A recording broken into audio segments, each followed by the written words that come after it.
Hey Mark, nice to have you here. Thanks for joining. No problem. I saw the title. So whoever came up with this title, that was so good because it made me immediately like want to jump in and just at least listen to see what you folks are talking about. I can address a few of the points that were brought up, and for one, for people who are listening, I'm on the Angular team and at Google, so I just want to address a couple of the points.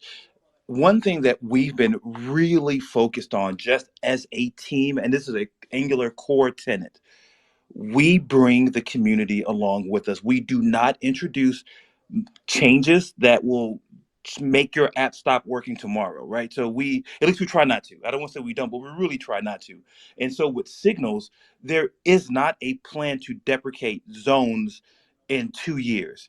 Right now, we're going to support both for the foreseeable future, right? And that's what we said outright. And what Tana said was completely right.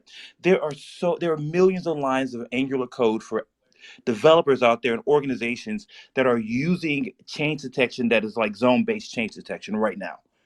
There, for us, that would be very unfair to those developers and to the community to immediately force everyone to rewrite their entire application. Signals will be opt-in, and will it provide value? We're really hoping so. We're really hoping that you'll get value and performance out of this. That is the goal, right? Like you get better fine grained control over your change detection and that you'll be able to opt in over time. The same thing with standalone components and standalone APIs. When we introduced that, we did not break everyone else and say, okay, well, it's either standalone or nothing. Who cares about your other applications? That's never going to be our stance, right? We're going to do what we can to continue to bring everyone along with us as long as we can. Yeah, thanks for that input. I think that the most concerns that appeared around that is that the long as we can part, because as we know today, we even have some like legacy Angular 8 applications going around and serving various businesses, and like it's hard to convince those businesses to refactor. But I guess like what you're trying to say, this is at the point that you will never had a like opportunities to sustain that kind of old versions of the library. Is that correct? We will. So I'm not saying that we can't sustain old versions. I'm saying right now what our vision is and what the plan is. The plan is always to try to bring the developer community forward along with us, right? But there are limitations to zones, which everyone knows. We all know what well, I won't say we all know what the limitations are, but there are some points. If you think about what the future of Angular is in general, where we want to go, at some point zones may not support all of the things that we have in mind at some point.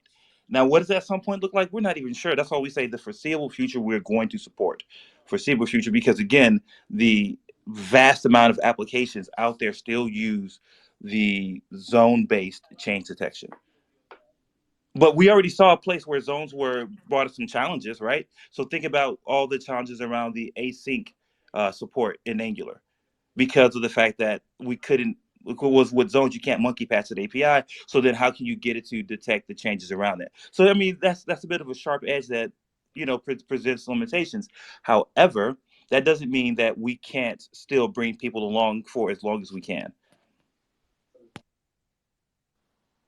Yeah, I think that Very, that makes perfect sense. Go ahead, Thomas. very well said. Yeah. And like maybe some other examples of how Angular does it, at least recently, very well is that the NGCC, right? Like it's stayed around for like two major releases longer than it was previously envisioned, which in practice translates into your application being able to consume all the libraries which don't have like even the partial library compilation enabled all the way up to now, right? So, and that's like a very good example where in practice this support for older stuff was even better than officially communicated from what I understand.